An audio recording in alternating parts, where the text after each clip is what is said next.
And good evening. Former President Barack Obama in town tonight celebrating a milestone at Rice University. Mr. President, welcome to Texas. It's good to be back in Houston. The former president was a special guest at the Baker Institute for Public Policy's 25th anniversary gala.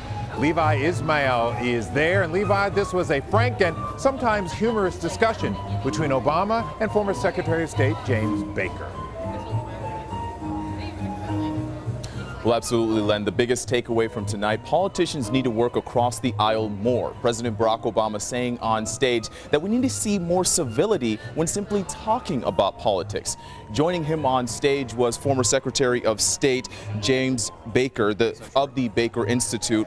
Now, the two compared their administrations from two completely different backgrounds and perspectives, and how the lack of bipartisanship we see today is nothing new.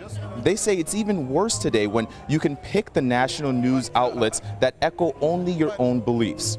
President Obama says for civility to return, we have to find the things that we all have in common. There were certain ideas that Jim, regardless of how it was viewed, whether this is far right or right, there were certain ideals that you assumed you had to follow because that was part of American leadership in the world, and it was part of what made us a great country. Those are now being contested, in part because of the fact that we don't have this common base of information. And I think